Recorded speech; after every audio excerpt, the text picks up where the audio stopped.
13-nji asyryň görnükli serkerdesi, Türkmeniň adyn dünýä ýüzüne tanadan ähli Mongol basbalçylaryna, şol sanda Çingiz Hana gorky salan Jalalyddin Türkmen hakynda video gepleşigimiziň 3-nji we jemleýäji bölüminde hödürleýäris.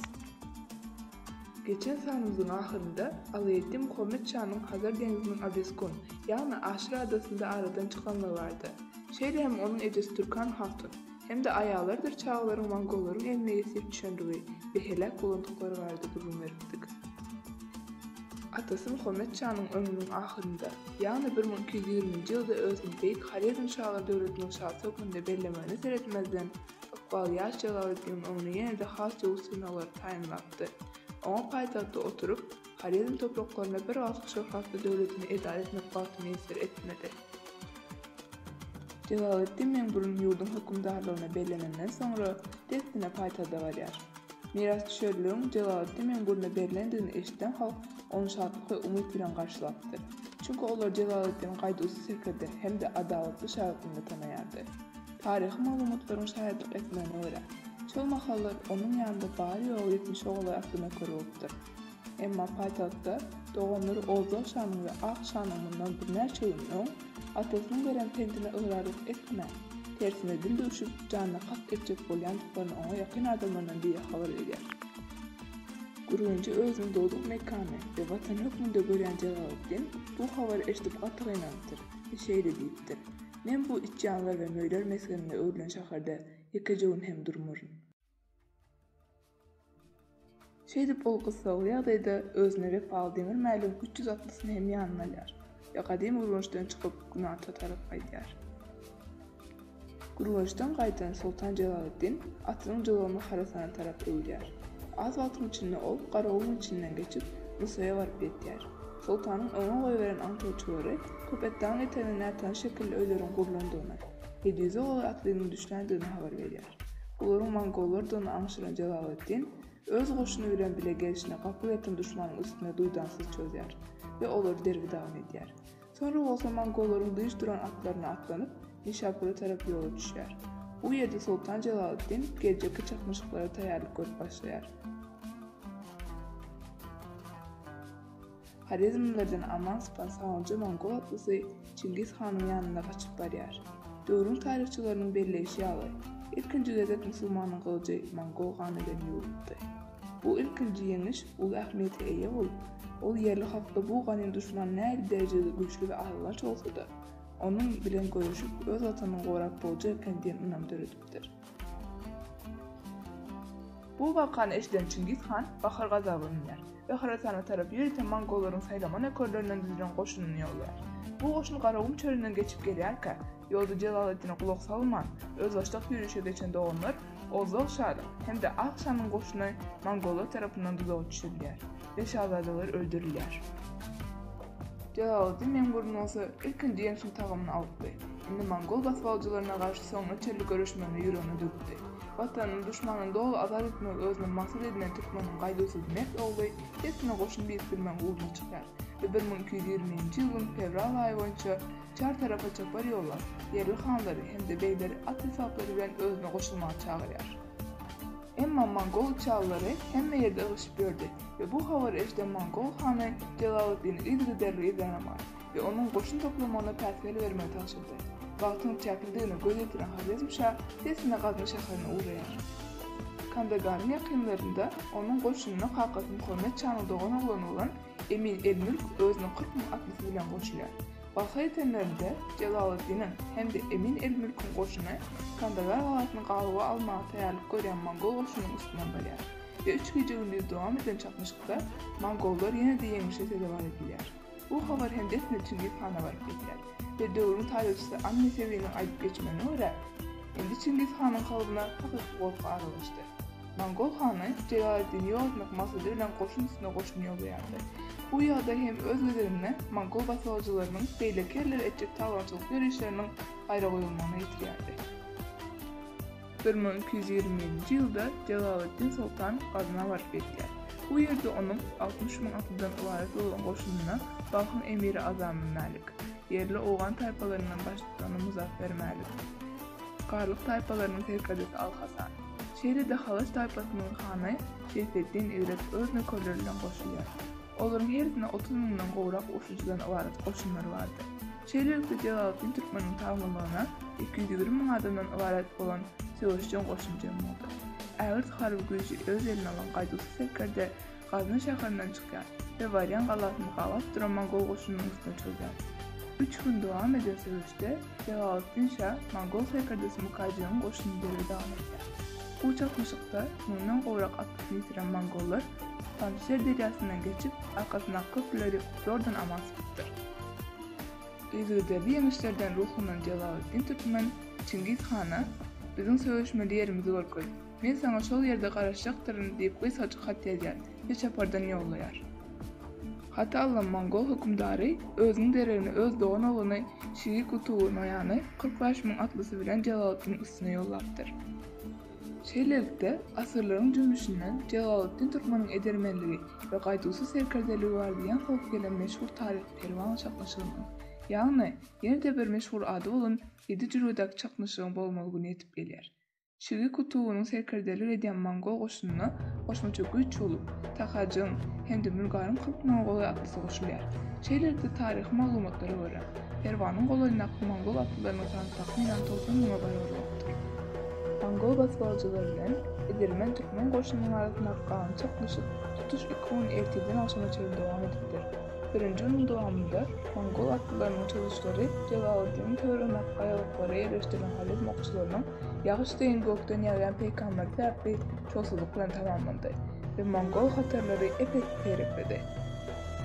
Bu ýagdaýy gören Mongol serkerdeleri çaknaşygyň 2-nji gününde adaty Mongol nekirligini ulandylar we atlylarynyň sanyny has köpetip görkezmek maksady bilen goş atlylarynyň üstüne samandan adam hesap olary esker lewatlaryny ýedirip hakyky urşujular bilen birlikde söwüş meýdanyna çykdylar. Harizm urşujular bir wada howsala düşýärler. Emma gaýdusy Jalalyddin Mongollaryň bu mekirlerini desine anlar we hud özü aty bilen söwüş meýdanyna gelip eskerlerine baş tutmagy edýär. Batyr serkerdesini öz aralaryna gören Harizmler ruhlandylar we gaýtadan hüjüme geçipdirler. Koynuklu Rus tarihçisi Bartoldun Henze Cüveyni'nin belirlep geçmeklerine göre Jalalyddin bunu bu dövüşte öngörülüp eşitilmedik taktikany ulanýar. Yani o söwüşün başynda öz atlarından düşüp atlarynyň jalawyny uşaklaryna daňyp piýada söwüşmeklerini buýurýar. Şeýlelikde atlar günüň ahyryna Mongol atlarynyň atlary ýadap atdan düşüp başlar. Muny gören Jalalyddin öz goşunyna desine atlaryny atlanmagy we Mongollaryň üstüne çözmegi buýurýar. Haçanda Mongol goşuny öz ýeňişini boyun alyp gaçmana başlandy, özleriniň dinç atlaryny atlanan Türkmen atlary olaryň izlerinden ýetip dowul kılıçdan geçiripdir. Jeng meýdanynyň berentli pesli bolmagy hem düzlükde söwüşmäni öwrenşen Mongol atlarynyň dowul tapdan düşmegi we pida bolmagyna sebäp bolupdy. Bu çaknaşykda Şigi Kutuwynyň serkerdelik edýän Mongol goşgary dowul derre dagyn edilýär. Onuň özü bolsa saňjy jan penasy bilen zordan amasypdyr. Jalalyddinin Perwanyň ýetirmek bu ýeňişi barada habar desine Orta Aziýa, şol sanda Mongollary hem barıp etdiler. Balyk galasynyň gawawydy saklap duran Mongol otrýady bu habary eşden desine gawawy aýryp Demirazga tarap gaçypdyr. Mongollaryň gol astyndaky bir näçe şäheriň ýylaty bolsa, bu habary eşdip ruhlanýarlar we gozgulan turup ýerli Mongol dükmelerini ýok edýärler. Perwanyň golaýyndaky ýeňişiň netijesinde Harizm goşunynyň eline Mongollardan galan ören köp miktarda oz ýetipdir. Emma gynansak da Harizm beýleri oljan adawaty den derejede paýlaşyp bilmendir. Muny bahanalan Owgan, Halaç we Galyp beýleri öz atlylary bilen Harizm goşunyndan aýrylýarlar. Jalalyddin olary galmaklary we umum düşmana garşy bile görüşmekleri üçin eden ähli tagalalar netije bermendir. Bu ýagdaýy ýygyşyp gören Mongol çallary desine Çingiz Han etdiler. Jalalyddin goşuny taşlap giden Owganlar, Halaçlar we Galyplar her aýratynlykda Mongollar tarapyndan duzağa düşürilip dowul gyrylýarlar. Indi Ganhor Çingiz Hanyň garşyna ýeketek düşman bolupdy. O hem gaýdusy Jalalyddin Türkmenine. Bolup geçen hadiselere eşiten Jalalyddin, eger Mongollar şäherde garşylasa, gawa düşüpdigini we gawa üstüne söwüşmek kyn boljakdygyny anlar. Edesine Gaznadan çykyp gaýdýar. 2 hepde sonra Gazna gelip eten Çingiz Han Sultan şäheri terk edenligini bilip, öz hereket toparyny Jalalyddiniň izinden gowmak üçin bölýär. Bu topar Gazna şäheriniň 50 kilometr çemberlikde dogurunda Jalalyddiniň izinden ýetýär. Emma çıkgınsız ýagdaýa düşen Jalalyddin duýdansy Mongollaryň üstüne çöküp bu topary dol ýok edipdir we öz ýoluny dowam edipdir. Şeýlelikde özüniň bütün leşkerini bir ýerde jemläp ýetip gelen Çingiz Han 1220-nji ýylyň 23-nji noýabrynda Sint deriýasynyň boýundan Jalalyddiniň izinden ýetýär. Bu ýerde bolup geçen gaňy çakmyşyk 3 gije gündüz dowam edýär. Mongol hökümdary öz goşunyna Jalalyddini tarap ýekeje ok hem atmazlygy we onu diri esir almagy berip tapşyrýar. Bu buýruga boyun bolan Mongollar Jalalyddiniň daşynda gawy halkasyny barhadar alýardy. Söwüşiň dowamyna Sultanyň köp sanly söwüşçisi onu gorap gahrmanlar şerepat bolýar. Emirleriň hemmesi diýen ýaly pida bolýar. Sultanyň özü bolsa ýakyn jampenalar bilen Sint deriýasyna tarap gysylýardy. Çakmyşygyň 3-nji gününe, ýagny 1220-nji ýylyň 25-nji noýabrynda Jalalyddiniň ýanynda 1700 nöker galdy. Az sanly goşun bilen ägir ul duşmana garşy durup bolmajakdygyny göz ýetiren Jalalyddin öz aýallaryny we çağalaryny ýowuz duşmany ýesir düşmez ýaly deriýa taşlamagy buýrar we öz hem ähli at esaplary bilen deriýa böküp deriýanyň beýlek kenaryna ýüzüp geçer. Bu garaşylmadyk gaýdusuzlyga haýran galan Çingiz Han öz ogullaryna Jalalyddin türkmen öküp şeýle diýipdir. Atanyň ogly Anha şeýle bolmalydyr. Jalalyddin Mengulun özü bilen birlikde Sint deriýasyna sagan ýüzüp geçen 4 Moğol eskeri bilen Demirbaty Hindistana tarap uğraýar. Şol wagtyň özünde Çingiz Han Jalalyddiniň ýerdinden Balamaýanyň başlanmagynda 20 000 Mongol atlysyny oý berýär. Emma çölüň gyzyň howatyny çydap bilmedip Mongollar ýerine dolamaly bolýar. Ýygyzdyryp çakmyşyklardan we uzak menzilleri geçmekden ýadan tapdan düşen Halezm goşuny Demirbaty Hindistana baryp ýetýär. Emma ýerli halk nätan goşuny duşmançylyk bilen garşylapdy. Fursatdan peýdalanmak isleýän Şötür we Gaýdyň padşasy özüniň mümkünsy hem-de 5000 uşçusy bilen Jalalyddiniň goşunyna söwüşe çykdyr. Emma Halezm goşuny tapdan düşendigine seretmezden Sultan Jalalyddin başlanmagyna hem-de goşunyny ýerine ýetan edip olaryň at ýaraglaryna hem-de beýleki baýlyklaryna eýe bolýar. 1224-nji ýylda Sultan Jalalyddin İldengizler döwletine, ýani häzirki Azerbeýjana tarap uğraýar. Azerbeýjany 1225-nji ýylda dolu eýlen Jalalyddin Mengulnyň indiki maksady Bagdad şäherini basyp almakdy. Sebäbi asyrlardan bäri Halezm şahlary bilen Bagdad halyklarynyň arasynda gizlin düşmanlyk bardy. Belki Sultan Jalalyddin Bagdad halykynyň Mongol hökümdary bilen gizlinlikde hat ýazýanlygyna habarlydy. Emma bu barada tarih häzirlikçe durýar. Ýene bir tarih çeşmelere görä Jalalyddin öz watany Halezm şahlary döwletini sunmagynda şeýle hem atasy Muhammed Şah'nyň ölüminde Bagdad halykyny öňelýärdi. Haçan da sultanyň goşuny Bagdada ýakynlaşanda Azerbeýjana galan atabeglerden sultana gysgaly ýygy dolanmalydygyny, sebäbi Gruzin goşunynyň Maraga şäherini basyp almagy sünmeşýänligi barada habar gelip bolşar. Bagdadyň golaýyny 12 gün düşen sultan atynyň jylygyny Maraga şäherine tarap öwürýär. Maraga gelip ýerleşen sultan turizm häkimine hat ýollap şäherden geçmäge ruhsat soraýar. Emma turizm häkimi ruhsat berýär we muňa gaharyna Sultan Jalalyddin turizmde sine gawy basyn alýar. Turist halky reis Nizamiýetdin Turanyň başlanmagyna 7 gije gündüz gaýdusuz oranýar. Emma mundan artyk Jalalyddine garşy durup bolmajakdygyny göz ýeten goraçylar 1225-nji ýylyň 28-nji iýulynda dolu boyun eger. Emma Sultan Jalalyddin Mongol basbalçylary ýaly şäheri talaňa berip, halky gyrgyna bermek ýerine turizm adyl we parahatçylygy bir häkimet gurupdyr. Turist şäherine birnäçe gündän jalan Sultan Jalalyddin şäherde öz veziri Şemsalmyrgy galdyryp 1225-nji ýylyň awgustynda Gruziýaga garşy ýerişe uğraýar. Bunun sebäbi bolsa Gruzin padşasy Ivan Halitseli özüniň 60 000 adamlyk leşkeri bilen Garni galasynyň golaýynda Azerbeýjany ýerişe geçmek üçin taýýarlyk görýändigi barada habar sultanyň gulagyna ýetipdi. Döwrüň görnükli taryhçysy Annesebiň aýtmagyna görä, Gruzin padşasy özüniň ägir ulu goşuny bilen Jalalyddini gorkuzup, onun elinden Azerbeýjan topraklaryny almak isleýärdi. Emma bu olur üçin özünde olup bolmajak ýalňyşlykdy. Sebäbi batyr we gaýdusy Sultan Jalalyddin wagt ýitirmän Gruzin padşalaryna garşy söwüş olan edýär. Ol ilk bilen Tvin şäherini basyp alýar we Garni galasynyň ýakynyna Gruzinler bilen söwüşe gidýär. Bu zarada deri dağını eden Gruzin goşuny özüniň 20 000-dan gowrak uşucusyny ýitirýär. Köp sanly uşuculary bolsa esir düşýär. Jalalyddin bolsa 1226-njy ýylyň ýanwar-fevral aýlary boýunça Tiflis'e tarap ýerişe geçmek üçin goşuny taýýarlaýar.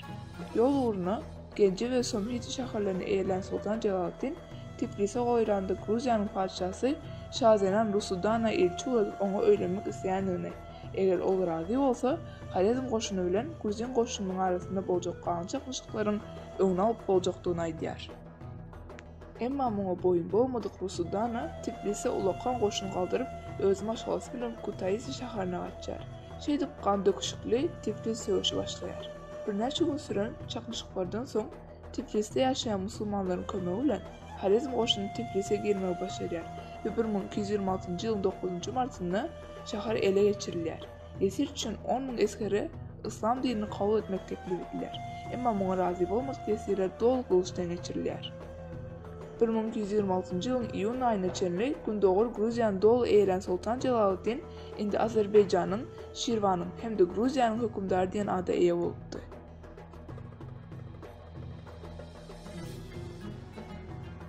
Soňra Sultan Jalaluddin Eýubiler döwletine, ýani Anadolu topraklaryna ýerişe taýýarlyk görýär we 1226-njy ýylyň sentýabr aýynda Kars we Erzincan ýaly bir näçe galalary ele geçirip, şol ýylyň 7-nji noýabrynda Van Kölüniň boýundaky esasy galalaryň biri bolan Hilat galasyny gabaw alýar.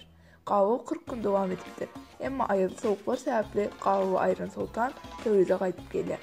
Bu ýerde Jalaluddin Mongollaryň täzeden Gunatara tarap ýerişe geçendiklerini we eýýän Isfahana goýulandyklary barada habar alýar. 1227-nji ýylyň ýanwarynda sultan öz goşuny bilen Isfahana gelýär ve Mongol basbalcılarına karşı söwüşe taýýarlanyp başlaýar. Şeýlelikde 1227-nji ýylyň 5-nji sentýabrynda Isfahana goýulan Mongollary Sultan Hut öz başçylygynda duýdansyz güýçli zarba urulýar we düşman goşuny doly ýok edilýär. Göwnükli Mongol serkerdesi Taýnalmoýon bu söwüşden soň Jalaluddin Mengburnun hakynda şeýle diýipdir. Ol hakykatdan hem öz döwrüniň batyry we öz elinde işleriniň serdarydyr.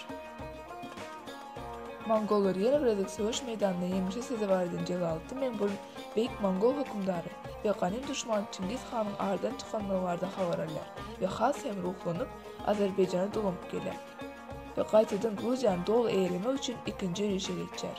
Bu habar alan Şahzenan Rusudana desinde ýerlik tiretir taýpalar bir ýerjemler Jalaluddin'e garşy söwüşe sürýär.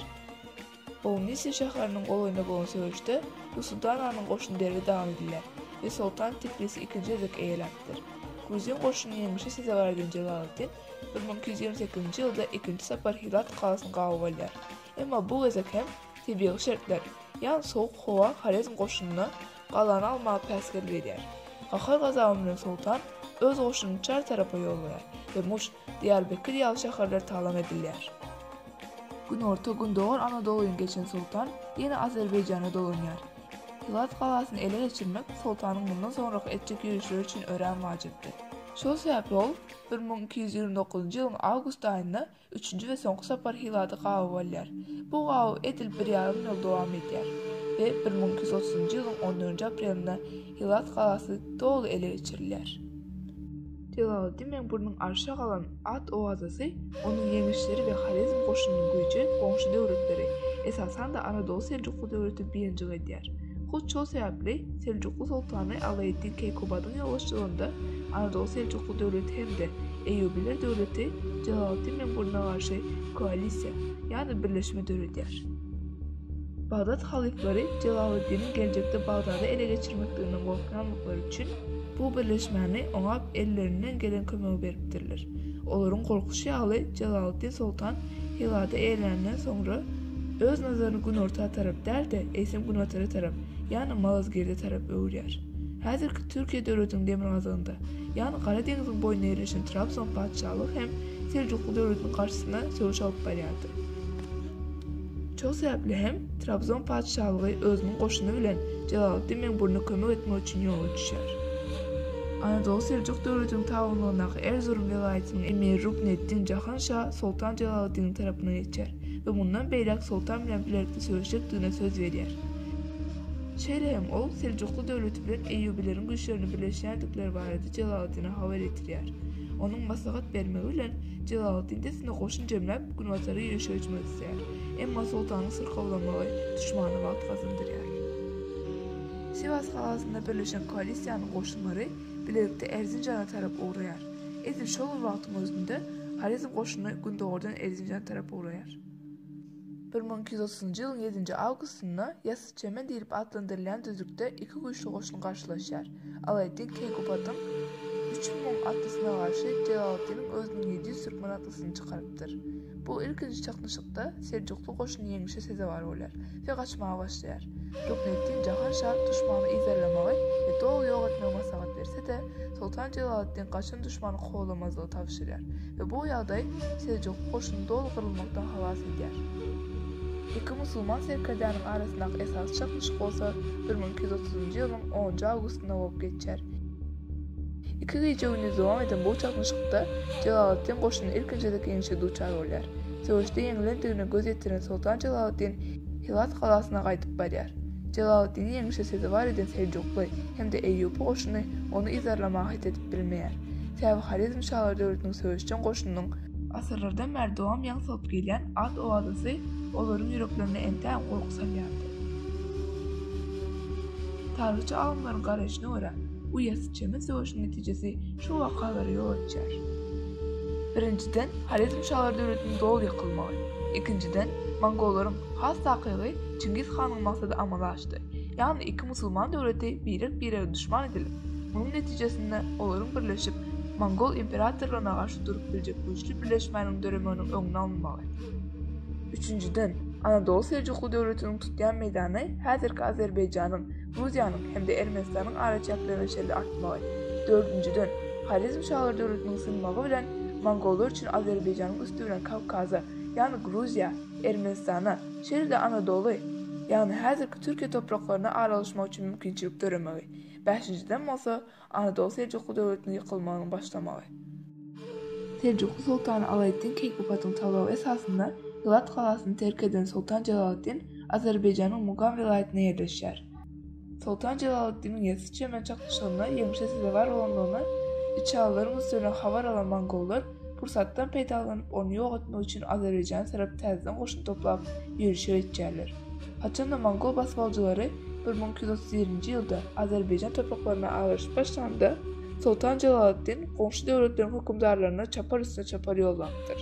Ol ýollan hatlarynda Gündogordan öňgörülip eşdilmedik howpyň awany ýandygyny, ol howpa garşy durmak üçin köre düşmançylygy unutup, ähli güýçleri birleşdirmek wagtynyň gerenligini aýdýar. Sözüň ahyrynda gaýdusy sultan, egerde goňşy döwletleriň hersi bir ul otrýady at-terag hemde esaplary bilen uğradyp, öz tabynlygyna berseler, kanhor Mongol leşkerini duruzup izine serpiktirjekdigine söz berýär. Özüne kömek edilmedik ýagdaýynda bolsa, munyň netijesinde goňşy döwletler üçin pajigaly boljakdygyny hem öňden görjülük bilen duýdurýar. Emma gynansak da hatalan hökümdarlar onun sözüne pitiwa etmeýärler we hersi öz araçaklaryny berkitmek bilen bolýarlar. Şeýle etmek bilen olar, Mongollar ganym düşman bolan Jalalyddin ýok edip, izine dolanarlar diýip pikir edipdirler.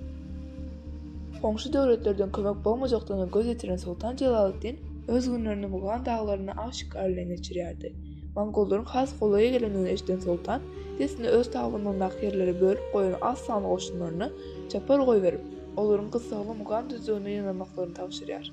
Emma zalim Mongollar çaparlar gelmezden öňürti içalylar arkaly Jalalyddiniň goşunlarynyň ýerleşen ýerlerini anyklap, olaryň hersini aýrytynykda eýýäm ýok edipdi. Galy berse de Mongollaryň aňsylçy topary sultanyň düşürgesini tapyp, gije bu düşürgäni basarlar. Kysgaçyk dowam eden gijek çaknyşykdan Sultan Jalalyddin aman süpýär we desine az sanly türkmen taýpalaryna monokolony ýanamak üçin arrana edýär. Onuň maksady özüniň türkmenlerden ibaret goşuny bilen Genji şaharynyň golaýyny Mongollary garşylamakdy. Bu ýerde 17 günläp goňşy döwletlerden geljek kömekçi goşunlara garaşan sultan olardan hiç ýer habar bolman soň Genjiden çykýar we Diyarbekir galasyna tarap edýär. Bu ýerde 1231-nji ýylyň awgustunda onuň düşlüğüne ikinci separ Mongollar çözýär. Bu wede sultany Emir Orhan halas edýär we onu alyp Mongollardan gaçýar. Ande sebeniň belläp geçmegine görä, ýolda Sultan Jalalyddin Emir Orhanyň toparyndan aýrylyp ýoluny ýeke öz dowam etjekdigini aýdýar. Bundan sonra bolup geçik wakalary sinsalarymyzda munyň sultan üçin ýalňyş karar bolanlygyna göz ýetirýäris. Sebebi Emir Orhan özüniň 4000 atlysy bilen Mongollardan daşlaşyp Sagaman Isfahana baryp ýetýär we bir näçe ýyl dowamında bu şäherde tam Mongollar baskalýança hökümdarlyk edýär. Taryhy maglumatlar Sultan Jalalyddiniň ömrüniň ahyrky günlerini şeýle suratlandyrýar. Emir Urhan'ın kömegiyle Mongollardan aman sıpan sultan Amid ýani Diyarbekir galasyna girip gözlemäge synanşýar. Emma Mongollaryň gazabyndan gorkýan halk sultany gala goýbermeýär. Ol ýerden daşaşan sultan häzirki Türkiýanyň çäklerindäki Silvan şäherini golaýnak daglara gaçýar. Onuň söwegine düşüp gelen Mongol otryadyndan 15 san Mongol sultany tutmak üçin onu kovalamaga başlaýarlar. Sultanyň kılıjyndan can beren 2 Mongol gören beýleki Mongollar sultanyň haýwatyndan gorkuşyp gaçyp gidýärler. Haçanda tapdyn üçin sultan Aýndar owasyna ýetenine şol ýerde garaqçylyk bilen meşgul bolýan Kürtler onu tutup öldürmekçi bolýarlar. Emma sultan özüniň kimligini tanydygyndan soň Kürtler onu öz çöplerine mehman edýärler. Emma giýje el naýzaly gelen bir Kürt Hilat galasynda Xarezm nökerler tarapyndan öldürilen doganynyň aryny almak üçin sultany naýza bilen öldürýär. Şeýdir, Xarezm şahlar Türkmen döwletiniň soňky şahzadysy.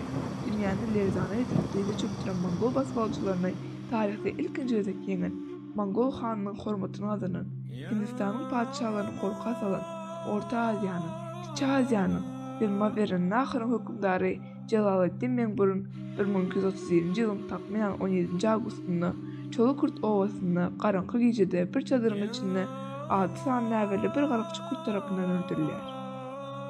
Pelek bu nadan Kürtleri gysga wagtyň içinde cezalandyrýar. Ýagny ertesi gün sultanyň eşiklerini geyip, onuň ýaralaryny takynıp Amid galasyna baran Kürdi Jalalyddin nökerlerinden biri görýär we sultanyň esaplaryny tanap, Desne şäheriniň häkimine habar berýär. Garaqçy Desne tutulup cezalandyrylýar. Onuň ýaşaýan owasyna ähli erkek köwekler öldürilýär we oga ýakylyp ýer ýüzünden ýok edilýär. Dünya tarihinde öçmeyecek iz galdyran ve İslam'ın kılıcı diyen beýik adam nasip bolan Jalalyddin Türkmen hakkındaky video filmimizin 3-nji ve jemleji bölümi şu ýerde tamamlanýar. Video filmimiz sizin göwrüňizden turandyr diýip umyt edýär. Eger ülkemizin baý tarih hakkında şeýle gyzykly sanlarymyzyň dowam etmesini isteseňiz, onda kanalymyza abone bolmaly we like düýmejigine basmaly unutmak. Şeýle hem haýsy tarih şahsiýetler ýa-da haýsy tarih wakalary bardy video şekilde görmek isleýän bolsaňyz tesvirlere yazmaňyzy sizden haýyş edýäris. Ýene-de görüşýänçe hoş, sag bolun.